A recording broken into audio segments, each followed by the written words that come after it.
Hello guys, welcome to अपना campus. मैं हूं तान्या गौर। आज की इस वीडियो में हम बात करने वाले हैं DU LLB एडमिशन प्रोसीजर के बारे में।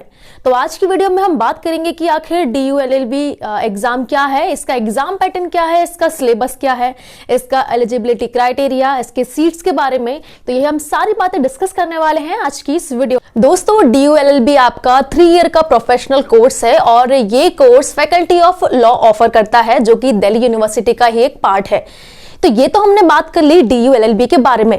अब जान लेते हैं कि इसका एलिजिबिलिटी क्राइटेरिया क्या है। दोस्तों, ग्रेजुएशन या जो पोस्ट ग्रेजुएशन वाले स्टूडेंट हैं वो इस एग्जाम को देने के लिए एलिजिबल होते हैं।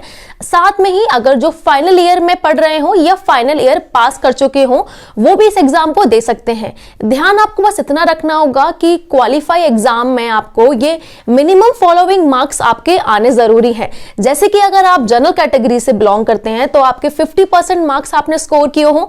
अगर आप PWD या OBC कैटेगरी से बिलोंग करते हो तो आपने 45% मार्क्स स्कोर किया हो। अगर आप ST SC से बिलोंग करते हो तो आपने 40% मार्क्स स्कोर किया हो। साथ ही आपको एक चीज का और ध्यान रखना होगा कि अगर आपने किसी और यूनिवर्सिटी से LLB किया है तो आप इसमें एडमिशन नहीं ले सकते हैं। इसके अलावा आप इसमें कोई और अदर डिग्री नहीं कर सकते हैं। तो ये सारी इंफॉर्मेशन हो गई आपकी एलिजिबिलिटी क्राइटेरिया के बारे में। अब नेक्स्ट हम बात करते हैं इसका एग्जाम पैटर्न के बारे में कि आखिर इस एग्जाम का क्या पैटर्न होता है। तो ये जो आपका DU LLB का एग्जाम है, ये आपका एग्जाम NTA यानी कि नेशनल टेस्टिंग एजेंसी ही कंडक्ट कराती है, जो कि ये ऑनलाइन मोड में होता है।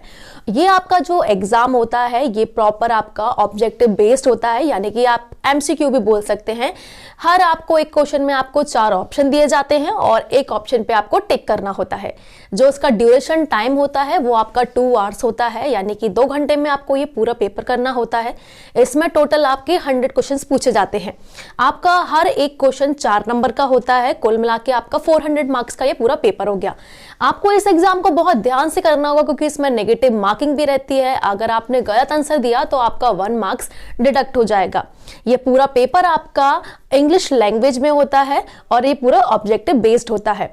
अब हम थोड़ा आगे बात करते हैं एग्जाम पैटर्न में। जो आपका क्वेश्चन पेपर होता है वो आपके 4 सेक्शन में आता है। पहला सेक्शन आपका होता हैगा इंग्लिश लैंग्वेज कॉम्प्रीहेंशन। सेकंड आपका जो सेक्शन होता है वो होता है एनालिटिकल एबिलिटी। थर्ड सेक्शन में आपका आता है जनरल अवेयरनेस और फोर्थ सेक्शन में आपका आता है लीगल अवेयरनेस एंड एप्टीट्यूड। तो ये तो पूरी बात होगी इसके एग्जाम पैटर्न के बारे में। अब थोड़ा हम जान लेते हैं कि इसका एडमिशन प्रोसीजर क्या होता है। इसका जो एडमिशन प्रोसीजर रहता है उसको 4 स्टेप में डिवाइड किया है। पहले आपको कराना होगा रजिस्ट्रेशन, फिर आपका एग्जाम, देन आपका रिजल्ट और लास्ट में आपकी होगी काउंसलिंग। मतलब ये जो हमने 4 स्टेप बताए हैं, 4 स्टेप ऐसी अकॉर्डिंग रहते हैं। फर्स्ट पे आपको रजिस्ट्रेशन कराना होता है, आपका फिर एग्जाम होता है।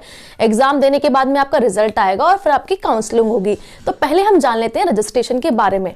अगर आप DU LLB का फॉर्म फिल कर रहे हैं तो इसके लिए सबसे पहले आपको कराना होगा रजिस्ट्रेशन। रजिस्ट्रेशन आप कहाँ से कराएंगे? रजिस्ट्रेशन आपको कराना होगा DU की ऑफिशियल वेबसाइट से। जो DU की ऑफिशियल वेबसाइट है वो आपकी है du.ac.in। यहां से आपको अपना रजिस्ट्रेशन कराना होगा। रजिस्ट्रेशन कराने के टाइम पे आपको अपनी पर्सनल डिटेल और आपको अपनी एकेडमिक डिटेल्स फिल करनी होती है। जैसे कि आपकी एकेडमिक डिटेल्स में आपकी 10th की मार्कशीट, आपकी 12th की मार्कशीट। अगर आप रिजर्व कैटेगरी से बिलोंग करते हो तो आपको रिजर्व कैटेगरी सर्टिफिकेट भी लगाना होता है। इसके साथ में ये सारे डॉक्यूमेंट्स आपको सेल्फ अटैच करके देने होते हैं। दैट मीन्स आपको अपने सिग्नेचर करके ये सारे डॉक्यूमेंट्स को अपलोड करना होता है। उसके बाद में आपको पेमेंट करना होता है और आपका रजिस्ट्रेशन सक्सेसफुली कंप्लीट हो जाता है। रजिस्ट्रेशन करने के बाद में आपका एग्जाम होता है और एग्जाम आपका जून या जुलाई के मंथ में होता है।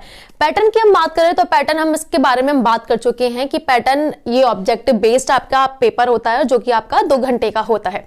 एग्जाम देने के बाद में आपका रिजल्ट आता है, बट रिजल्ट से पहले आपकी आंसर की आती है। आंसर की से आप समझ सकते हैं कि जो आप एग्जाम देके आए थे उनकी आंसर शीट निकाली जाती है कि आप चेक कर सकते हैं कि आप कितने आंसर सही लगा के आए हैं और कितने आप आंसर गलत लगा के आए हैं। इससे आपको एक अंदाजा हो जाएगा कि आपने कितना पेपर सही किया है।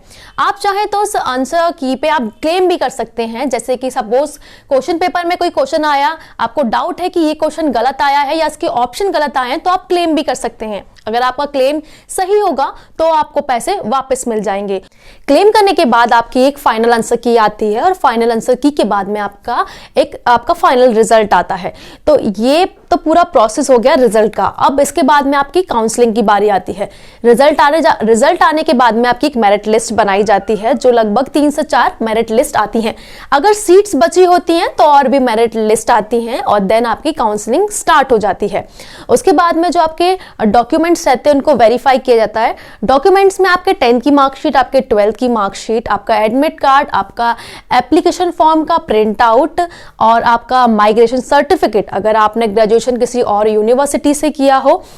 इसके अलावा आपको अपना अगर आपको गैप ईयर का सर्टिफिकेट लगाना होता है अगर आपने गैप ईयर लिया हो, तो ये सारे डॉक्यूमेंट्स आपको देने होते हैं जो कि वेरीफाई होते हैं। उसके बाद आपको लास्ट में आपको अपनी फीस सबमिट करनी होती है और ये प्रोसेस यहीं पे खत्म हो जाता है। अब हम जान लेते हैं इस एग्जाम के सेंटर के बारे में। तो टोटल DULLB के लिए 3 सेंटर होते हैं। पहला सेंटर आपका होता है कॉमन लॉ सेंटर, सेकंड आपका होता है लॉ सेंटर 1 और थर्ड आपका होता है लॉ सेंटर 2। ये तीनों सेंटर LLB के लिए ऑफर किए जाते हैं। तो ये तो बात हो गई इसके सेंटर के बारे में। अब हम जान लेते हैं इसका फीस स्ट्रक्चर के बारे में। तो दोस्तों जो इसकी फीस रहती है वो आपकी रहती है 5500 पर ईयर। ये आपको जो पूरी फीस रहती है ये आपकी पूरी 1 साल की रहती है और आपको इसके लिए अलग अलग फीस पे नहीं करनी पड़ती है। अब इसके बाद में फीस के बारे में हम जान लेते हैं कि इसका सीट मैट्रिक्स क्या होता है। आप लोगों के मन में क्वेश्चन आ रहा होगा कि इस कॉलेज में कितनी क्या सीट्स रहती हैं। तो सीट्स की अगर हम बात करें तो इसमें टोटल सीट्स रहती हैं 974। पर अगर हम ओवरऑल बात करते हैं जो उसकी पूरी सीट्स रहती हैं वो होती हैं आपकी 2922। तो दोस्तों यही इंफॉर्मेशन थी DULLB एडमिशन प्रोसीजर के बारे में। अगर आप इसके प्रीवियस पेपर या कट ऑफ या सिलेबस के बारे में जानना चाहते हैं तो डिस्क्रिप्शन बॉक्स में इसका लिंक दिया है, आप चाहें तो वहां से चेक कर सकते हैं।